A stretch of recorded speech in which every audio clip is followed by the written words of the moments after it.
नमस्कार बच्चों, हम पढ़ रहे हैं आगे की कविता बावरा अहेरी। देखिए बच्चों पैराग्राफ।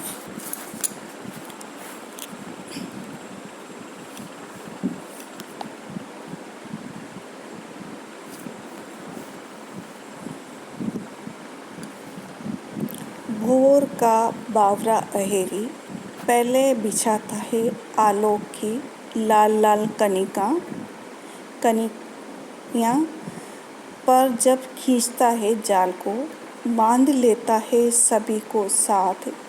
छोटी छोटी चिड़ियाँ मंझोले परेव,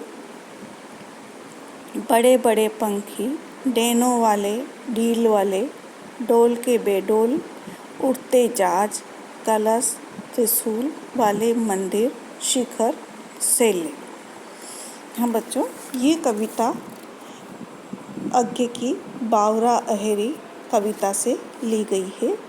कविता में कवि ने बताया है सूर्य को बावरा अहेरी यानी शिकारी बताया है, और कवि ने बताया है कि शिकारी सूर्य रूपी जो शिकारी है वो अपने किरण रूपी जाल में अंधकार को समाप्त करके समेट लेता है और काली माँ का शिकार कर लेता है। भोर का बावरा अहेरी अर्थात भोर यानी प्रातःकाल के समय उदित होने वाला सूर्य रूपी जो शिकारी है वह पहले बिछाता है आलोक की।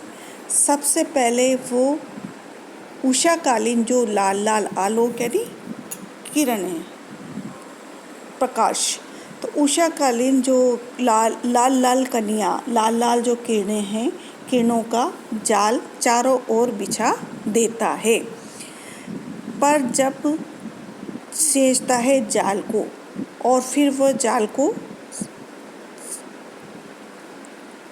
सींचता है, समेट लेता है, अर्थात अपनी किरणों को समेटता है चारों ओर समेट करके, जब वो अपनी प्रातःकाल रूपी किरणों को समेट करके बांध लेता है सभी को समेट करके, और सभी को यानी जो शुभ्र प्रखर जो किरणें हैं, शुभ्र किरणों को वो चारों ओर फैला देता है, बांध लेता है सभी को। छोटी छोटी चिड़ियाँ यानी अपनी लाल लाल किरणों को समेट करके वह शुभ्र किरणों को चारों ओर फैला देता है।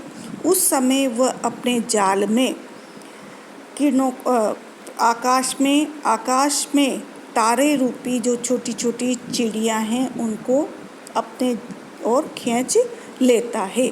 मंझोले परेवे, और मंझोले जो पक्षी है, परेवे वैसे तो कबूतर को बोलते हैं, पर यहाँ पर पक्षी से तात्पर्य आया है कि छोटी चिड़ियों को अपनी ओर खींच लेता है। इसका आकाश में उड़ने वाले जो मंझले आकार के पक्षी हैं, बड़े बड़े पंखी और बड़े बड़े पंख वाले पक्षी, डैनों वाले डील वाले और डैनों वाले बड़े बड़े उड़ने वाले, और डील यानी शरीर वाले, बड़े आकार के पंखों वाले, विशाल आकार वाले उड़ते जहाज, और जहाज के बराबर बड़े बड़े उड़ते हुए अन्य सभी जीवों की कलश त्रिशूल वाले मंदिर शिखर से लेकर और काली माँ को से मुक्त कर देता है। यानी बड़े बड़े पक्षियों, मंझोले पक्षियों को, बड़े बड़े पक्षियों को, बड़े बड़े शरीर वाले पक्षियों को, सभी को वो अपनी काली माँ से सभी को मुक्त कर देता है। कलश और त्रिशूल वाले मंदिर शिखर से लेकर, बड़े बड़े मंदिरों के शिखरों से लेकर सभी का वो अंधकार दूर कर देता है। सूर्य रूपी जो शिकारी है अपने जाल में इन सबको फंसा लेता है। अगला पैराग्राफ देखिए बच्चों।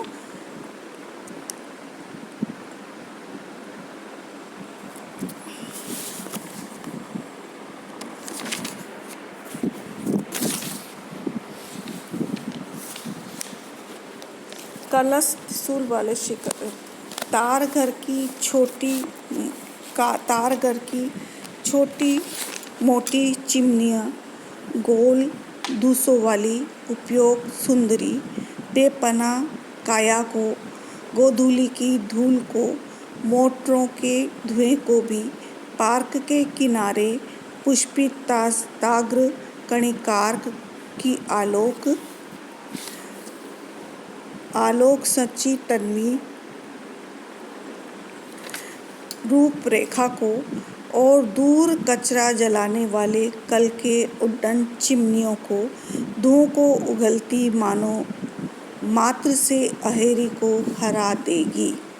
तो बच्चों, कलश त्रिशूल वाले मंदिर शिखर को, कलश और त्रिशूल वाले बड़े बड़े मंदिरों को और शिखरों के, इनका सबका अंधेरा वो अंधकार दूर कर देता है। सूर्य रूपी शिकारी अपने जाल से फंसाकर इनको सबको अपने जाल में फंसा लेता है। तार घर की नाटी मोटी चिमटी गोल मूसों वाली उपयोग सुंदरी। तार घर की यानी तार घर की मोटी चिपटी और गोल मूसों वाली जो चिमनियाँ हैं, जो दूर से बहुत ही सुंदर लगती है। उपयोग सुंदरी, जो दूर से बहुत ही सुंदर लगती है।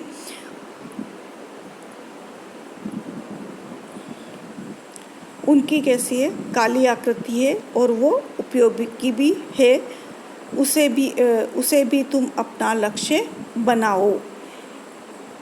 बेपनाह काया को, हे बावरे अहेरी, तुम उस काया को भी, निराश्रित काया को भी अपना आश्रय बनाओ। गोधूलि की धूल को, मोटरों के धुओं को, गोधूलि की धूल को, और तुम संध्या के समय उठने वाली जो धूल है, उस धूल को, मोटरों से निकलने वाले धुएं को, और पार्क के किनारे पुष्पिताग्र कणिकारक की आलोक खची तन्वी, और पार्क के किनारे जो कनेर, पुष्पिताग्र पुष्प के आगे वाला अग्रभाग, कणिकार यानी कनेर के आगे वाले भाग को, कनेर की सुंदर फूलों से लदी हुई पतली बेल को भी अपनी किरणों से आलोकित कर दो।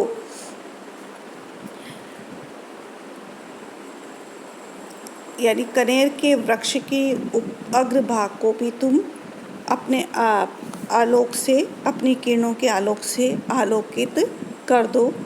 और दूर कचरा जलाने वाली कल की उद्दंड चिमनियों को, इसी प्रकार तुम दूर कारखाने में कचरा जलाने वाली बड़ी बड़ी चिमनियों को, कल की उद्दंड यानी